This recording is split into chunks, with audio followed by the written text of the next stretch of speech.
que son muy buenas y que me parecen que nos pueden servir de apoyo. Ok, entonces, ¿cuáles son las modalidades de selección? Digamos lo que en términos directos, las modalidades de selección son la licitación pública, ¿sí? La selección abreviada, el concurso de méritos y la contratación directa. El RUP, que fue el tema que vimos anteriormente, es exigible en la licitación pública, ¿cierto? En el concurso de méritos también, pero también entra a tenerse en cuenta la cuantía del contrato de concurso de méritos. Y el K que usted presente, por ejemplo, como consultor, digámoslo así. Ok. Bueno, ¿cuáles son los estudios y documentos previos que se tiene que tener antes de iniciar cualquier proceso de contratación?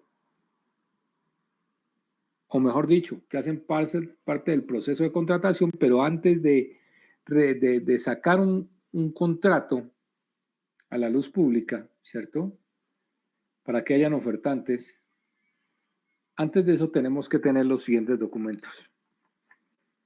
La descripción de la necesidad que la entidad estatal pretende satisfacer con la contratación. Eso tiene que estar supremamente claro, muchachos.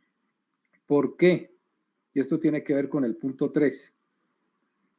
Porque usted tiene que tener clarísimo qué es lo que desea hacer o qué problema desea solucionar, lógicamente un problema público, ¿no? Con el contrato que va a tratar de llevar a ejecución. Es decir, con qué objeto tiene el contrato.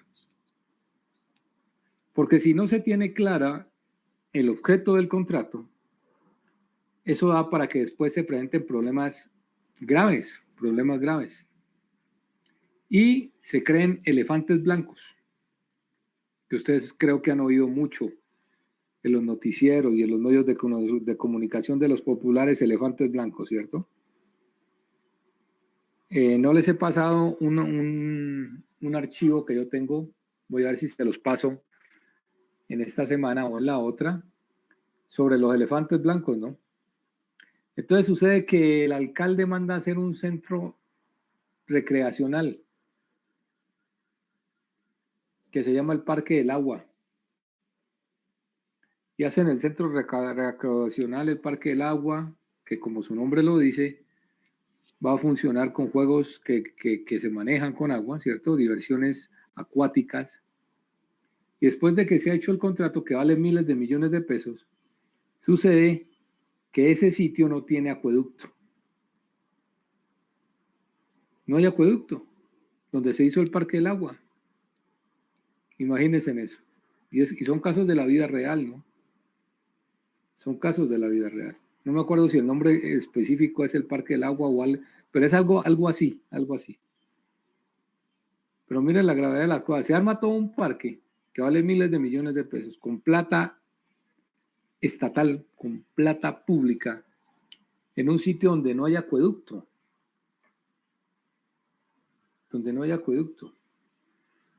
Eso se convierte en un elefante blanco y eso lógicamente tiene sus indicaciones penales, ¿no? Sus implicaciones penales.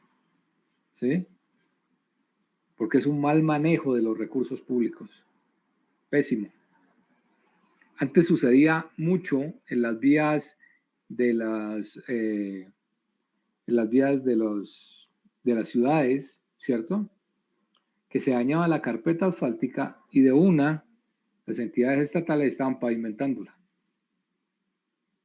Pero al mes estaban rompiendo esa carpeta asfáltica para cambiar la tubería de agua potable y para cambiar la tubería sanitaria. Ahora, gracias a Dios, ya no sucede eso, ¿cierto? Bueno, yo lo he visto en la mayoría de casos que ya no sucede eso. Antes de empezar la reparación de una vía, pues se tiene que ver si el acueducto y el alcantarillado en qué niveles está, ¿cierto? Si hay que cambiarlo, hay que parar lógicamente, la estructura, la vía, para dedicarse a primero cambiar alcantarillado, primero cambiar acueducto y después sí pensar en la vía, que es el orden derecho de las cosas, muchachos, que es el orden derecho de las cosas. Bien. Segundo, el certificado de disponibilidad presupuestal. Ya les he hablado de ello, ya les di una definición, ¿cierto? Y les dije que uno de los peores errores que puede tener la persona encargada de las obras civiles en un municipio, en una entidad estatal, por ejemplo, la Universidad de Nariño, es sacar una obra sin certificado de disponibilidad presupuestal. Usted lo primero que tiene que hacer cuando usted esté en el municipio de Nariño, en el municipio de Ipiales, en el municipio de cuál otro, de cualquiera de ellos, ¿cierto?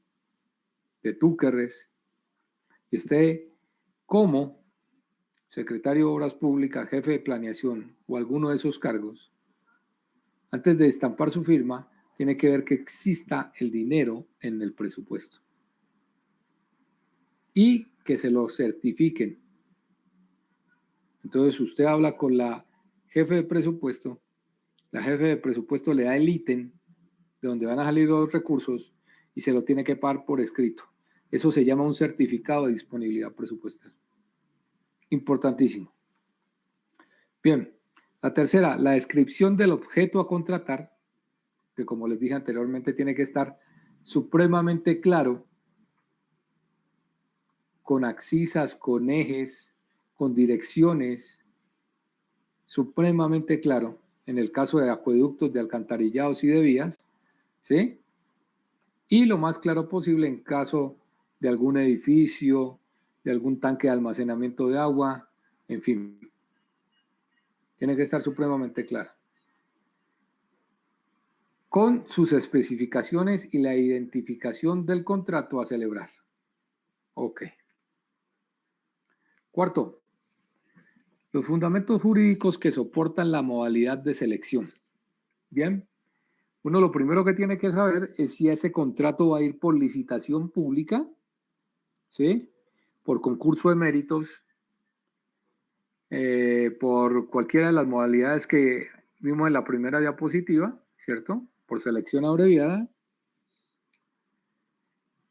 Porque dependiendo de la modalidad en que se vaya a sacar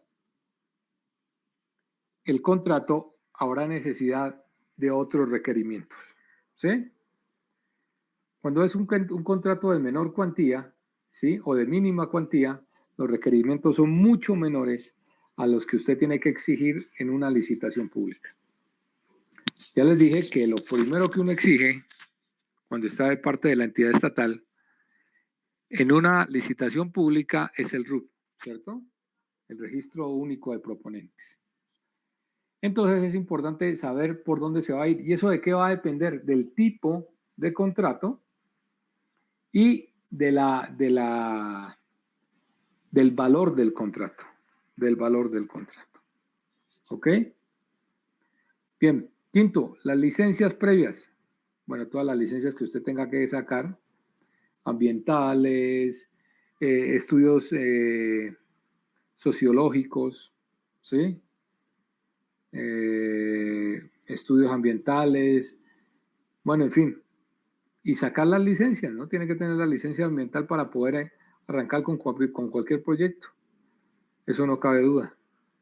Sexto, el análisis que soporta el valor estimado del contrato, indicando las variables utilizadas para calcular el presupuesto de la respectiva contratación, así como su monto y el costo y el del posible costo asociado al mismo. ¿Qué quiere decir? Usted ya tiene que tener su presupuesto, ¿sí? La entidad oficial, antes de sacar a licitación o a cualquier tipo de contratación una obra, tiene que tener ya su presupuesto realizado, ¿no? Tiene que tener ya su presupuesto realizado. Bien. Si la contratación se hace a precios unitarios, que ya vimos en qué consiste, La entidad contratante deberá, ahí le falta la tilde en la A, soportar sus cálculos, tilde en la A de cálculos, ¿cierto? Deberá soportar sus cálculos de presupuesto en la estimación, tilde en la O, de aquellos. Bueno, repito, si la contratación se hace a precios unitarios, la entidad contratante deberá soportar sus cálculos de presupuesto en la estimación de aquellos, claro, ¿sí? O sea, el presupuesto oficial sale de un análisis de precios unitarios. Sale un análisis de precios unitarios. En caso del concurso de méritos, no se publicará el detalle del análisis que se haya realizado. El concurso de méritos es otra cosa, ¿no? El concurso de méritos no tiene que ver tanto con la construcción de una obra, sino con la asesoría, entiéndase como asesoría, diseño de planos, estudios, ¿sí? Seguimientos, en fin, todo ese tipo de cosas. Y aquí no es necesario que se conozca el presupuesto oficial. Usted puede tener un cálculo, pero lo que hace es recibir propuestas. En el caso del contrato de concesión, no se publicará ni revelará el modelo financiero utilizado en su estructuración. No, es un contrato ciego, ¿no? Ciego porque las personas que van a participar no saben más o menos cuál es el presupuesto oficial, pero la entidad estatal escoge al contratista según algunas normas que vamos a ver más adelante. Séptimo, la justificación de los factores de selección que permitirán identificar la oferta más favorable. Muy importante. Antes de sacar cualquier licitación o concurso, se tiene que tener claro cómo se va a seleccionar el contratista. ¿Sí? Si es calificación por puntos, o si se va a tomar la media de las propuestas, ¿sí? Que puede ser la media geométrica o la media aritmética, dependiendo de lo que se haya decidido, pero se tiene que tener supremamente claro cómo se va a elegir el contratista. Eso evita malos entendidos y problemas jurídicos en el proceso de contratación. El soporte que permita la tipificación, estimación y asignación de los riesgos previsibles que puedan afectar el equilibrio económico del contrato. Bueno, entonces en cada obra civil se presentan una serie de riesgos, ¿sí? Unos que tienen que ver con la obra en sí y que los cubren las garantías o las pólizas, ¿sí? Daños a terceros, prestaciones laborales, calidad de la obra, manejo del anticipo, esos riesgos que puede tener una obra que están directamente relacionados con la obra, pues se cubren con pólizas. Pero hay otros riesgos no relacionados con la obra, sino con el entorno en el que se va a desarrollar la obra, que no se pueden cubrir con pólizas, ¿cierto? Por ejemplo, los riesgos económicos. ¿Cuál es un riesgo económico? El alza del precio del dólar. ¿Ese es un riesgo económico? Sí lo es. ¿Por qué? Porque si usted necesita importar desde Estados Unidos, Europa, de donde sea, algún tipo de maquinaria, ¿cierto? O algún tipo de elemento que hace parte del contrato, ¿cierto? Entonces se compromete a hacer un montaje de una planta procesadora de yo no sé qué. Y esa planta, para poder producir eso, para poder procesar eso, necesita un equipo traído de Alemania.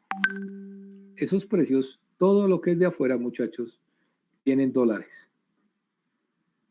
Pero hay una incertidumbre total en el precio del dólar. Eso se convierte en un riesgo económico. Hay riesgos económicos, hay riesgos financieros, ¿cierto? Hay diferentes tipos de riesgos políticos, ¿sí? La inestabilidad política de un país se convierte en un riesgo. Hay riesgos regulatorios, pero que casi no se dan cuando un país mantiene una estabilidad política. Riesgos de la naturaleza, ¿cierto? De avalanchas, de tsunamis, y todos esos riesgos que son del entorno de la obra, hay que analizarlos. Hay que analizarlos y hay que asignarlos, como dice ahí. Se tipifican, o sea, se ve qué tipo de riesgo es, se estiman, es decir, se analiza cuál puede ser la severidad del daño que se produzca en caso de que el riesgo se convierta en algún problema, y se asigna. La asignación de los riesgos del entorno, de estos que estamos hablando, se hace o a la entidad estatal o al contratista.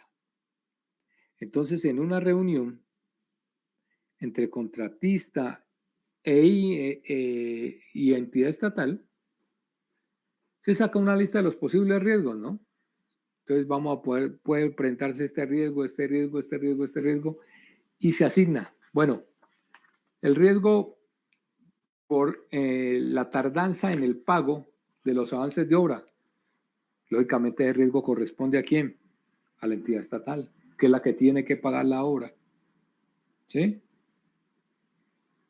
Riesgo por demora en los materiales, digámoslo así, pues, ¿cierto? ¿Quién asume el riesgo? El contratista. Profe. ¿Sí? ¿Y eso es una vez adjudicado el contrato o No, antes? Antes. O sea, con los proponentes miran Sí, a ver quién asume el riesgo. sí, claro. Ah. Se hace una reunión de riesgos, claro. Eso se hace antes. Ya cuando tú echas tu estampa, tu firma en el contrato, está todo absolutamente claro. De ahí para allá es hacerle. Tú firmas el contrato, de ahí para allá es hacer la obra, ejecutarlo. Ingeniero, Sí, dime. en esa parte, por ejemplo, digamos, ¿no? uno hace el contrato y lo que hablaba del dólar, ¿no? O sea, el dólar se pega una subida, pues así exagerada, póngale de una diferencia de 5.000 pesos. Pero eso sucede cuando se está ejecutando el contrato. O sea que esos términos se los hace en cálculo, o sea, haciéndolo con valores reales, o se pone como cláusula de contrato que puede haber una subida y que eso corre por cuenta del contratista.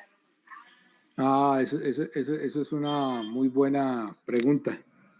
Lo ideal es que esto de los riesgos se firme o en un acta aparte, ¿cierto? Por lo general se firma en un acta aparte. ¿Sí? La evaluación y asignación de riesgos es como una acta aparte, donde aparecen todos los riesgos y quién los va a asumir. ¿Quién los va a asumir en caso de que se presenten? Ya más adelante vamos a ver los riesgos. No se preocupen, que ya más adelante los vamos a ver. Sí, dime, ¿alguien tenía una pregunta por ahí? ¿Qué pregunta tenían? Hola. Bueno, les decía... Ya era que activé el micrófono, qué pena. Ya. Gracias.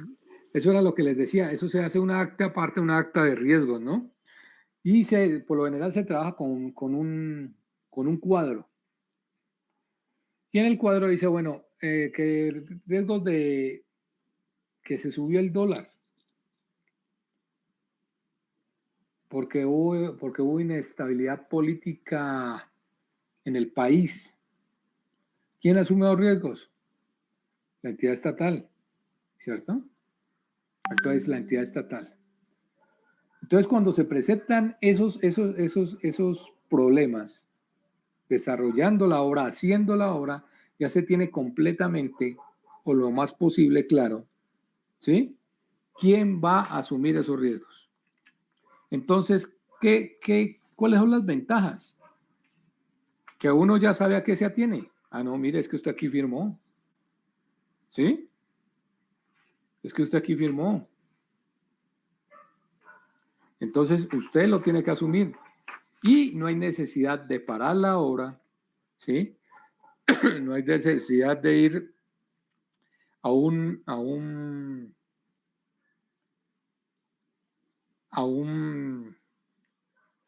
problema jurídico para ver a quién le toca, ¿cierto?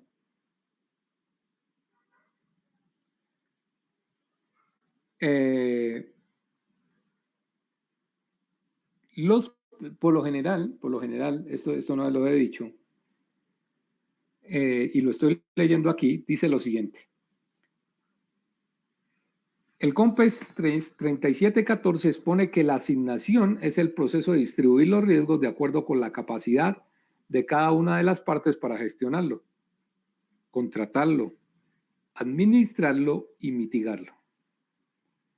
De igual forma, lo estableció la reforma del Estatuto de Contratación Estatal en el artículo 4 de la Ley 1150 del 2007, al consagrar que, ojo con esto, los pliegos de condiciones o sus equivalentes deberán incluir la estimación, tipificación y asignación de los riesgos previsibles involucrados en la contratación.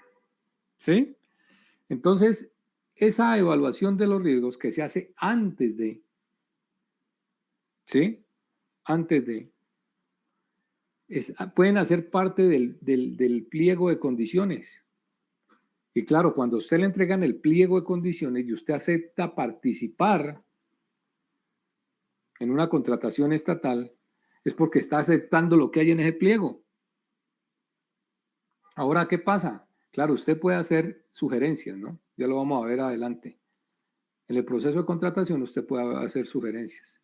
La entidad estatal abre el concurso.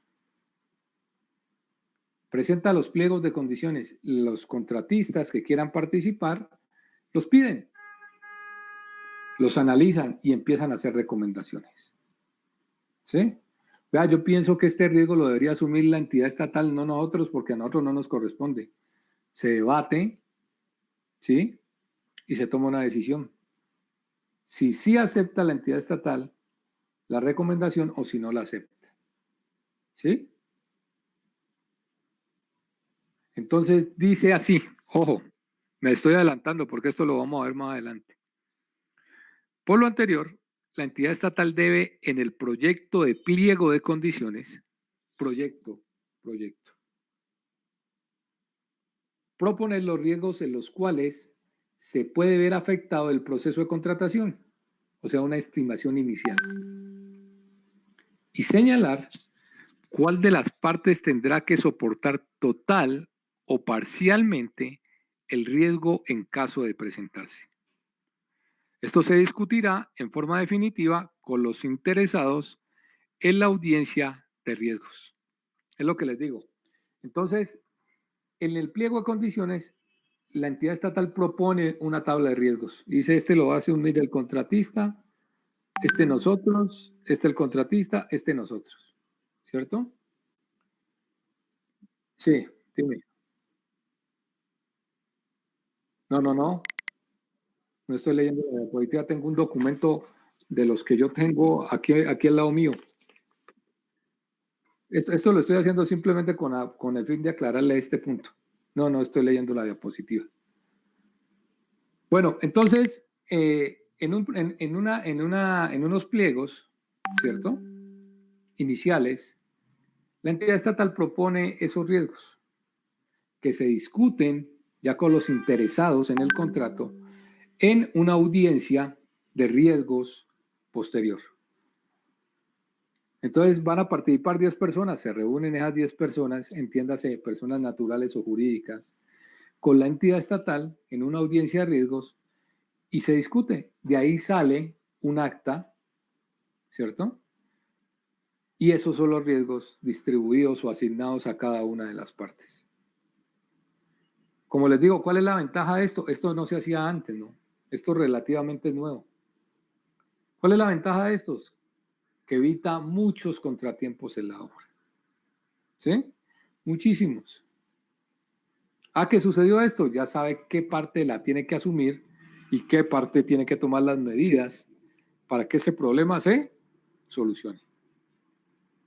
Así de sencillo. Bueno, como les digo, más adelante vamos a hablar de estos riesgos de la contratación.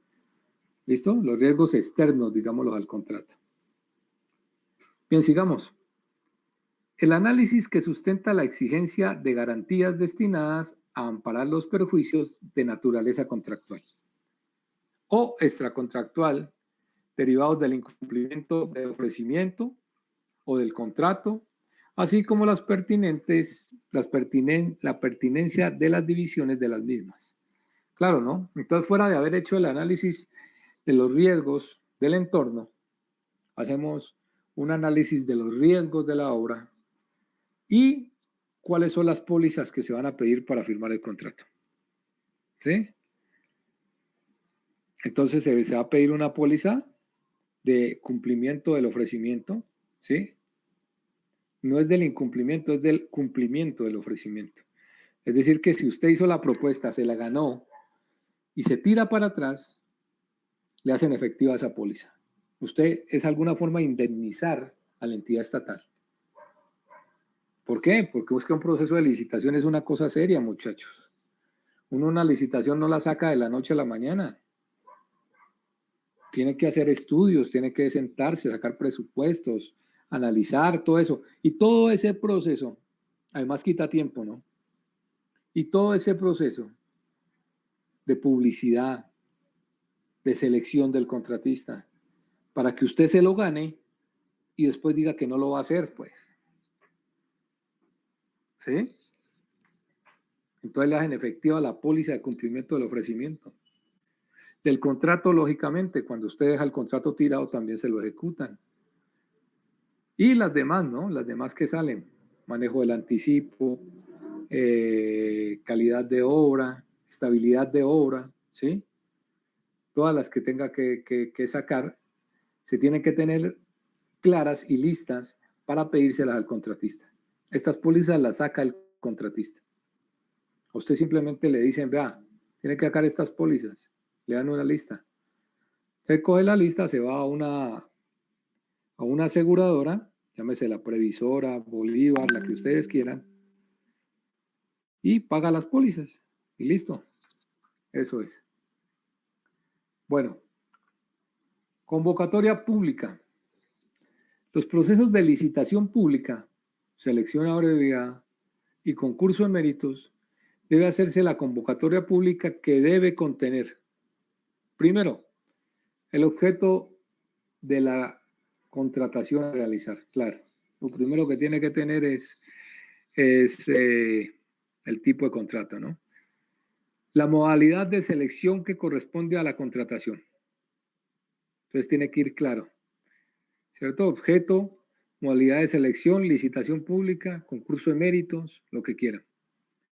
Tercero, el cronograma del proceso, con indicación expresa de las fechas y lugares en que se llevarán a cabo las audiencias que correspondan. Cuarto, el lugar físico o electrónico en que se puede consultar y retirar el pliego de condiciones y estudios previos y documentos previos. Antes las entidades estatales cobraban, ¿no? Los pliegos de condiciones, ¿sí? Tenían un costo. Eso se acabó hace algunos años, ¿sí? Quinto, la convocatoria para las veedurías ciudadanas. Entonces se abre una convocatoria para quien quiera hacer la veeduría ciudadana, ¿sí? Que es gente común y corriente, que está pendiente del proyecto, ¿no? Por lo general, cuando se va a hacer un acueducto en un barrio, entonces los mismos de la Junta de Acción Comunal, los de la JAL, ¿cierto? Se encargan de hacer la veeduría. Y ellos lo que pueden es mandar sugerencias, observaciones, todo lo que ustedes quieran, ¿sí? Sexto, otra vez, el certificado de disponibilidad presupuestal, que ella platica. Séptimo, los demás asuntos que se consideren pertinentes de acuerdo con la modalidad de selección. Bueno, lo que ustedes necesiten, ¿no? Si van a participar entidades extranjeras, entonces algún tipo de certificación de esas entidades, del gobierno de allá, ¿sí? Si hay necesidad de hacer apostillaje de documentos ante el Consulado de Colombia, pues lo mismo. Todo depende del tipo de contrato, ¿no? Todo depende del tipo de contrato. Bien. Los pliegos de condiciones. Los popularísimos pliegos de condiciones. Se necesitan en una licitación pública, en una selección abreviada o en un concurso de méritos.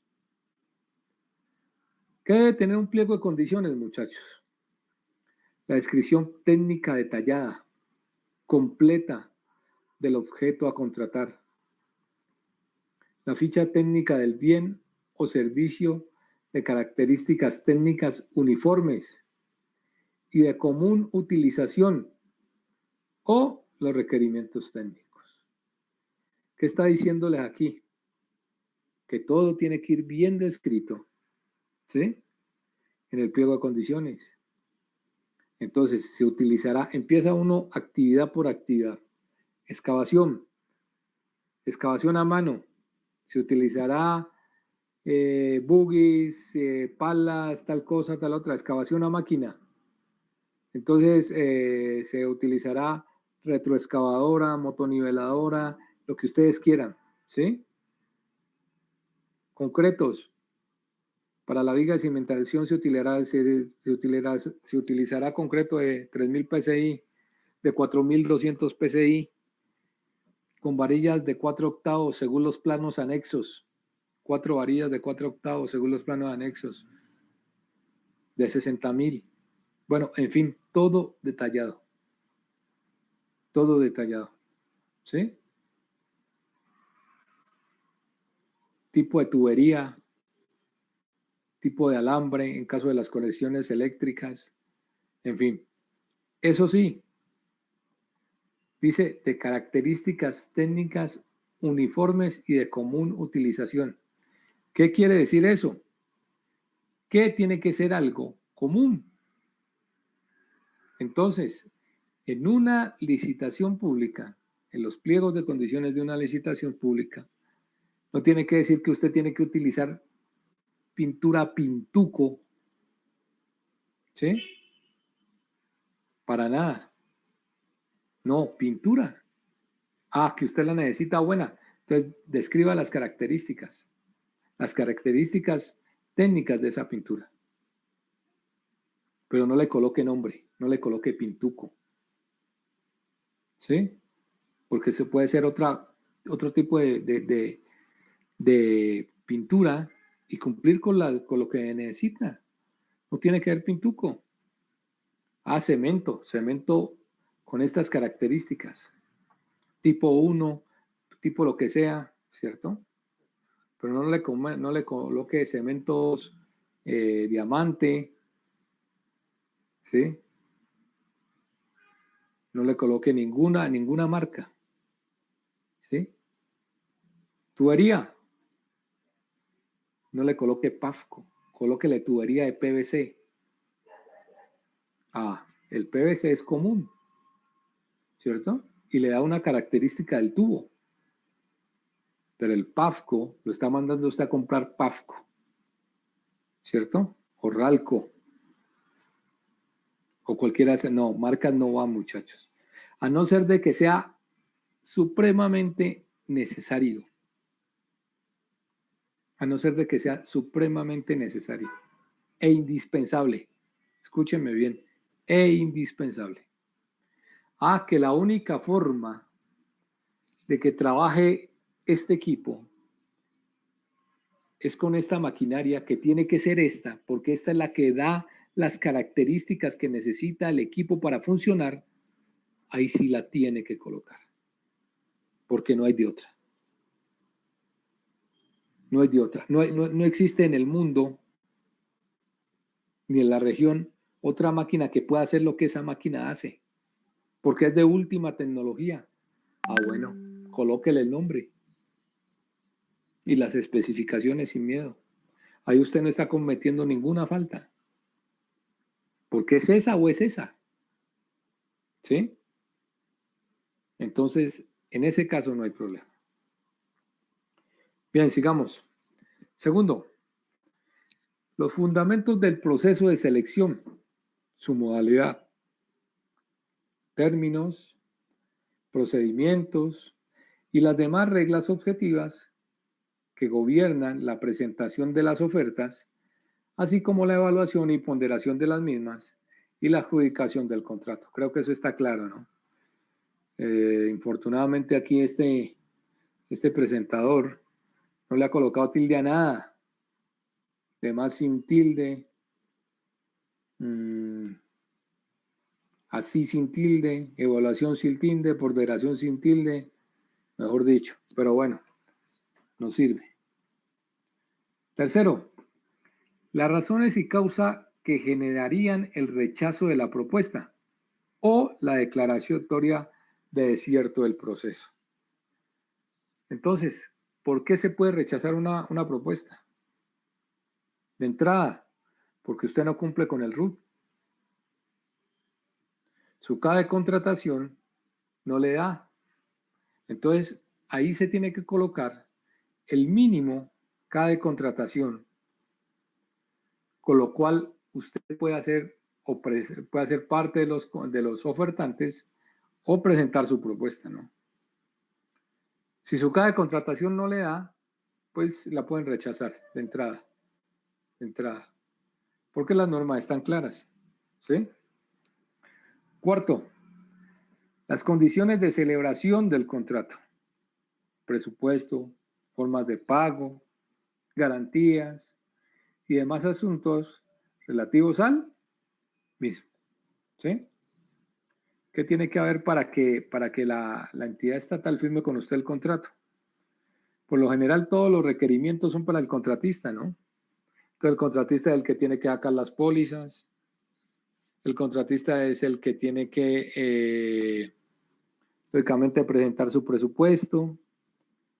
Y cuando ya están todos los documentos que le han pedido, ¿cierto?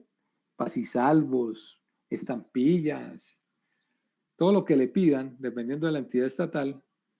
Entonces usted ya presentó su carpeta con todos los documentos, ahora sí venga y firme. Ok. Oferta más favorable. Primero, en la selección abreviada para la adquisición de bienes y servicios de características técnicas uniformes y de común utilización, será aquella con el menor precio, ¿sí? Entonces usted va a hacer una selección abreviada con características uniformes y de común utilización, pues elige la de menor precio, ¿sí? No hay por qué comprar las hojas más caras para la Universidad de Nariño, ni los lápices más caros para la administración central, ni nada de eso. No, son características técnicas uniformes, o sea que todas cumplen con la misma función, ¿sí? Y de común utilización. Ahora, si usted necesita que la hoja tenga un grosor específico, porque la necesita para algo que necesita que sea firme, bueno, entonces colóquele el grosor, pero no le vaya a colocar la marca. Ojo. A usted le coloca el grosor, entonces de ese grosor, ¿sí? Pero no ninguna clase de marca. Bien. Segundo, en el concurso de méritos, la oferta más favorable será aquella que presente la mejor calidad, de acuerdo con los criterios señalados, en el pliego de condiciones, con independencia del precio, que no será factor de calificación o evaluación. Entonces, hay un concurso de méritos para hacer la interventoría de una vía. Pues hombre, las que presenten, como lo dice, la mejor calidad, ¿cierto? Según los pliegos de condiciones, y la calidad tiene que ver con la experiencia y con los estudios en caso de un concurso de méritos, pues será la elegida, ¿cierto? Y no se tendrá en cuenta el precio, como lo dice aquí, simplemente la calidad, porque estamos hablando de méritos. Tercero, en los procesos de selección por licitación, de selección abreviada para la contratación de menor cuantía, será la que resulte de aplicar alguna de las siguientes alternativas. La ponderación de los elementos de calidad y precios soportados en puntales o fórmulas señaladas en el pliego de condiciones. ¿Sí? Entonces, que usted va a manejar una media aritmética de las propuestas. Entonces suma y divide entre el número de proponentes y usted puede manejar según ese valor que le dio en esa media un 10% por arriba y un 10% por abajo. Entonces se presentaron 50 personas en la alcaldía de Pasto para un concurso, perdón, para un contrato que se va a hacer por menor cuantía. Les aclaro que las menores cuantías tienen que ver con el presupuesto oficial de la entidad pública. ¿Sí? Tiene que ver con el presupuesto oficial de la entidad pública. Entonces, lógicamente, no es igual un contrato de menor cuantía en Bogotá, cuyo presupuesto es aproximadamente de 25 billones de pesos, con B, billones de pesos, que un contrato de menor cuantía en la alcaldía de Ipiales. ¿Sí? Son cosas completamente diferentes. ¿Ok? Entonces, se tiene que saber cómo se va a elegir el contratista, ¿cierto? O sea, a través de una media geométrica, y los que estén por 10 por arriba y 10 por debajo entran a una fase final, ¿sí? Y de eso se escoge el que esté más cercano al presupuesto oficial o a esa misma media entre los que participan. Hay muchas modalidades, les estoy diciendo una, ¿sí? Esa puede ser una. Entonces les decía, participaron 50 en un contrato de la alcaldía de Pasto. De los 50 se cogen los que están 10 por encima del presupuesto oficial y 10 por abajo del presupuesto oficial y se hace una primera selección. Los que quedan, se les puede sacar una media aritmética y sobre ese valor de la media aritmética, el que esté más cerca o por encima o por debajo, se adjudica el contrato. O puede ser una media geométrica. Igual, el que esté más cerca al resultado, por encima o por debajo, se le asigna el contrato. ¿Sí? Hay muchas formas, pero lo importante es tener claro cómo se va a hacer las cosas. B. La ponderación de los elementos de calidad y precio que representan la mejor relación costo-beneficio para la entidad. ¿Sí? Entonces, si se puede ponderar la calidad y el precio de las cosas, pues se puede dar un mejor puntaje, ¿cierto? Un puntaje más alto a quienes presenten mejores propuestas desde el punto de vista de calidad. Para lo cual el pliego de condiciones establecerá, primero, las condiciones técnicas y económicas mínimas de la oferta. Hay unas condiciones básicas, ¿sí? Segundo, las condiciones técnicas adicionales que para la entidad presenten ventajas de calidad o de funcionamiento, como el uso de tecnología o materiales que generen mayor eficiencia, rendimiento o duración del bien, obra o servicio. ¿Sí? Obra o servicio. Entonces, se tienen unos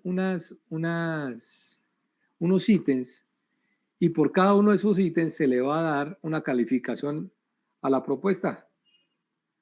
Pero también se especifica que los que presenten algún valor adicional, ¿cierto? A esas características básicas puede obtener un poco mayor de puntaje. Un poco mayor de puntaje. Entonces, pues la gente se esfuerza más por hacer una mejor propuesta en unos términos de calidad, ¿no? Como lo dice aquí, pueden ser de tecnología, de materiales, de mayor eficiencia. Entonces, que esta persona hace una propuesta con 5 personas para hacer tal tarea. Y el pliego de condiciones dice que lo mínimo son 5, pero que los que presenten entre 7 u 8 tendrán 2 puntos adicionales. Ah, bueno, yo asumo eso. Y yo lo presento, digo, yo tengo 8 personas y me dan 2 puntos de más. ¿Sí? Ok. 3. Condiciones económicas adicionales que representen las ventajas cuantificables en términos monetarios. Forma de pago, descuentos por adjudicación de varios lotes, descuentos por variaciones en programas de entrega. Bueno, esto de varios lotes y programas de entrega es cuando uno es él, ofrece suministros, ¿no? Tiene una empresa de suministros. Y la forma de pago sí tiene que ver sobre todo con el manejo del anticipo, ¿sí? Si hay pago anticipado o anticipo, que son dos cosas diferentes, que ya se las dije y se las quiero volver a aclarar. El anticipo es un valor que le da a usted la entidad estatal para que ese valor, en su gran mayoría, lo ejecute en obra. En el pago anticipado también es un dinero que le da la entidad estatal, pero que no lo obliga a usted necesariamente a invertirlo totalmente en obra. ¿Por qué? Porque es un pago anticipado. No es un anticipo, es un pago. Entonces, cuando a uno le pagan, es como si la universidad a mí me consignara mi sueldo, me dijera, sí, pero vea, de ahí tiene que sacar el 20% para los alimentos y el 30% para vestirse. No, es mi pago. Yo veré qué hago con él. Lógicamente, tengo que responder por lo que me pagan, ¿no?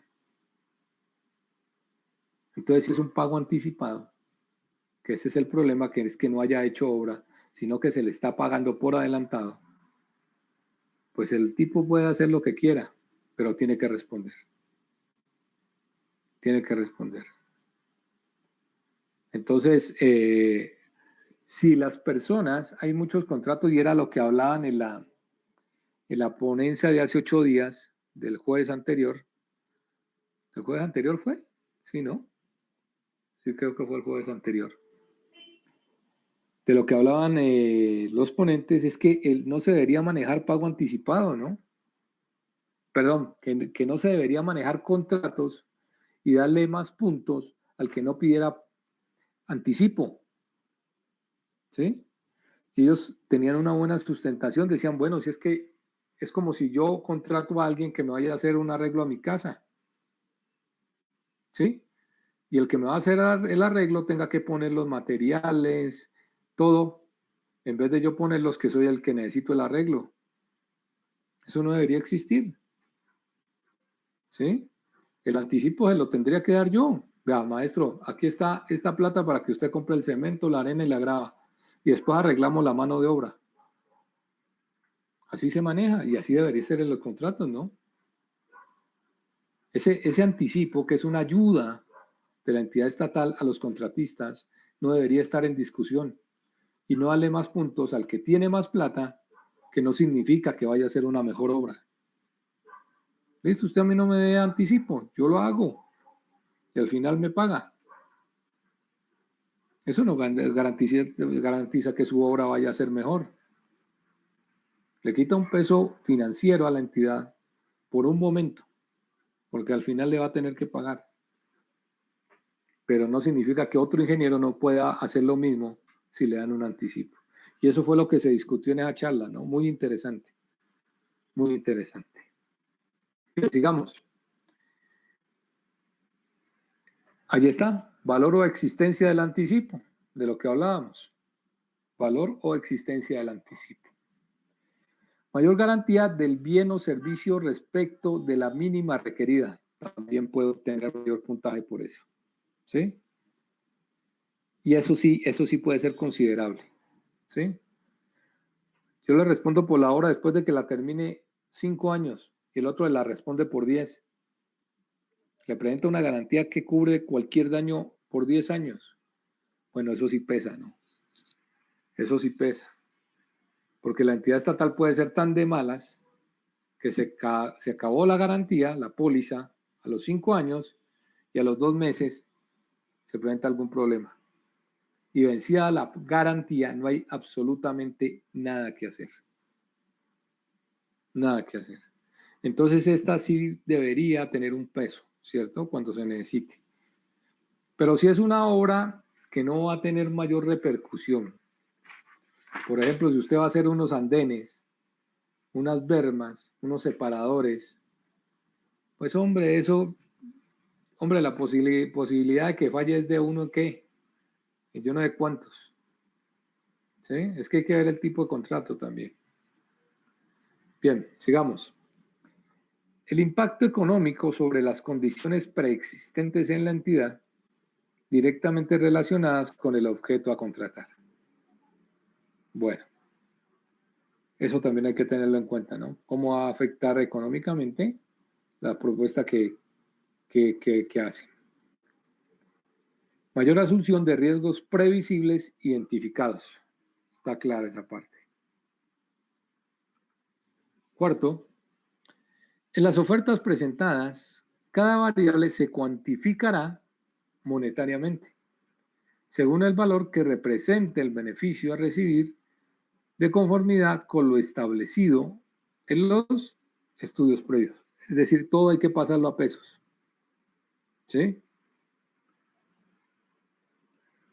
Cuantía para contratar. Artículo segundo, literal B, de la 150 del 2007, contratación de menor cuantía. A. Presupuesto anual superior o igual a 1.200 salarios mínimos legales vigentes. La menor cuantía será hasta de 1.000 salarios mínimos legales vigentes. El presupuesto de la entidad. Entiéndase gobernación, alcaldía, Universidad de Nariño, Universidad del Cauca, Universidad del Valle, ¿sí?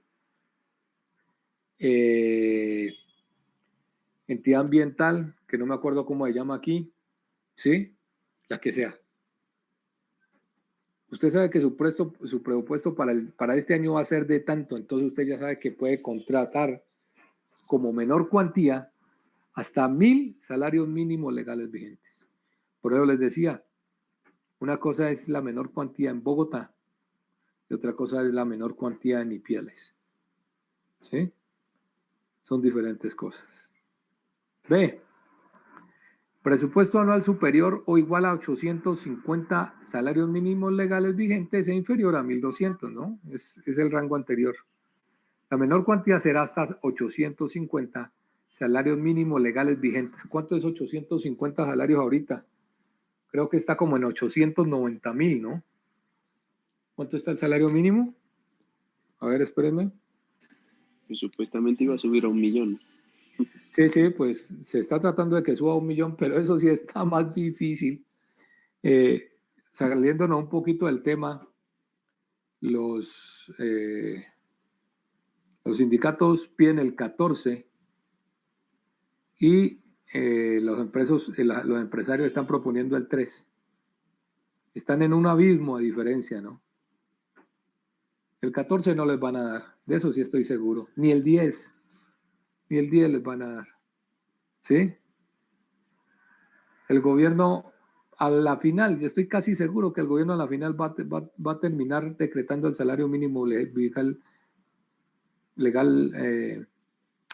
vigente, ¿cierto? Y yo estoy casi seguro que eso no va a pasar del 4,5%. De ahí no le van a subir más al salario mínimo legal. Ojalá me equivoque, pero yo conociendo cómo actúa el gobierno y sobre todo las condiciones que estamos viviendo, eso no va a pasar del 4,5%, no va a pasar.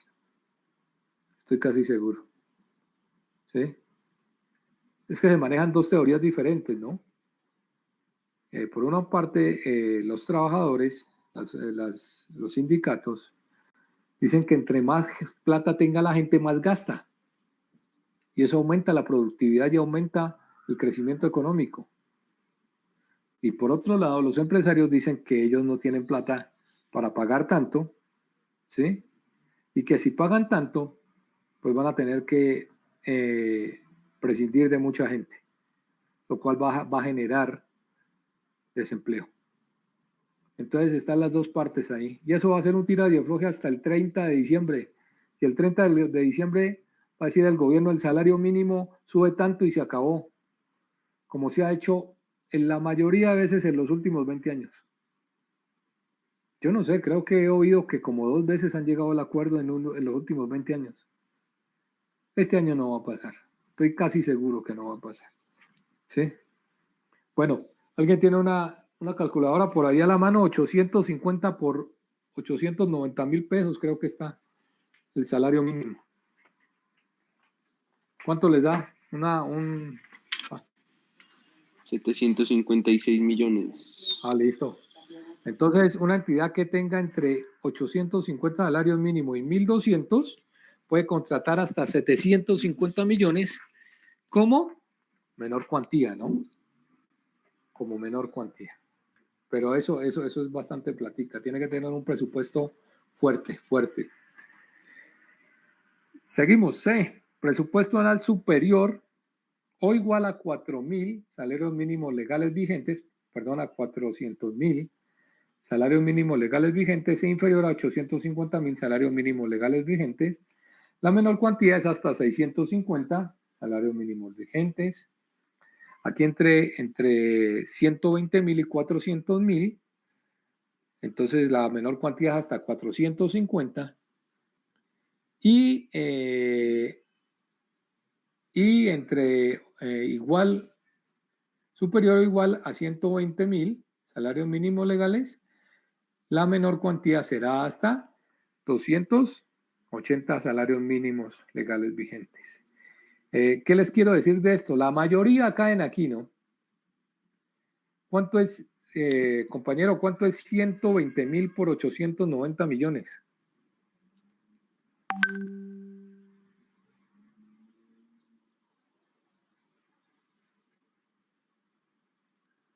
$120.000 por 890 millones. ¿Cuánto da el presupuesto? 106 billones, si no estoy mal, 106. ¿106 qué? Serían millones, 106 billones, 106.000 millones. 106.800 millones. ¿Cierto? Sí, 106.800 millones. Ajá. Claro, 106.800 millones. La mayoría de los municipios, muchachos, la mayoría, clasificados en clase 6, están aquí. Están aquí. Les apuesto que aquí está, casi seguro, está Nariño, está, ¿cuál otro? Consacá, está, no sé si La Unión. La mayoría están aquí. ¿Quiénes no estarán aquí? Ipiales. ¿Cuál es el otro más grandecito acá? No sé si Chachagüí, no, tal vez Tumaco. Creo que Tumaco puede no estar aquí. También entraría, creo. Túquerres, está bien, ¿cierto? Pero la mayoría de los municipios son clase 6, o sea que están aquí, muchachos, ¿sí? Que están en esta clasificación. Entonces la contratación lógicamente es pequeña. Los municipios se clasifican según su presupuesto de 6-1 y especiales. Creo que especiales Medellín, Bogotá, no sé si Barranquilla y Cali, ¿cierto? Lo que es Pasto, Popayán, Armenia son clase 1. De ahí para allá véngase para abajo, pero la mayoría está en clase 6. Es decir, que para usted contratar una menor cuantía con un municipio pequeño, pues el contrato no va a ser muy grande. Pero igual sirve, ¿no? Son obras pequeñas, pero que dejan rendimientos financieros. Si usted lo maneja bien, si usted es ordenado, si usted es ordenado financieramente, ¿cierto? Si es disciplinado, de seguro le va a ir bien y de pepa en pepa se llena el buche, dicen, ¿no? De pepa en pepa se llena el buche. Bueno. Yo creo que podemos dejar hoy por hoy aquí, en licitación pública. Acuérdenme en qué diapositiva vamos, en la 20, licitación pública. Y vamos a hablar de la subasta inversa y de la presencial en la otra clase. ¿Listo? Bueno, muchachos, Gracias, ingeniero. Hasta ha sido luego. un placer. Lo mismo. Profe, el jueves es el parcial, ¿no? El jueves es el parcial. El jueves es ¿Y el cómo parcial. es? Va a ser de Eh, respuesta múltiple. A, B, C, D. pero ¿a qué horas? ¿O eso es por tiempo? Lo podemos hacer a las 8 de la mañana, si quieren, hagámoslo. No, o sea, el examen va a ser muy rápido, ¿no? Lo haremos, colóquenlo ustedes en 20 minutos, porque van a hacer 10 preguntas de ABCD. Es marcar y se fue. ¿Listo? ¿Y es con cámara prendida? Pues vamos a ver, yo les digo, pues ojalá todos tengan cámara, ¿no? Ojalá todos Recording tengan has cámara. stopped. Entonces nos vemos el jueves a las 8, ¿les parece bien? O sea, nos vemos Sí, está bien, ingeniero. Muchas gracias. Listo, ¿qué me dices, Ángela? que nos vemos es para el parcial. O sea, nos Sí, conectamos para... Sí, a las 8, listo. a las 8 nos vemos aquí en Gypsy. Y ya les digo cómo es el parcial. ¿Listo? Vale, profe, gracias. Bueno, entonces nos vemos a las 8. Cuídense mucho. Hasta luego. Hasta Chao. luego, ingeniero. Gracias. Igualmente. Bueno, hasta luego, ingeniero. Muchas gracias. Buena tarde. Buenas tardes para todos. Chao, muchachos.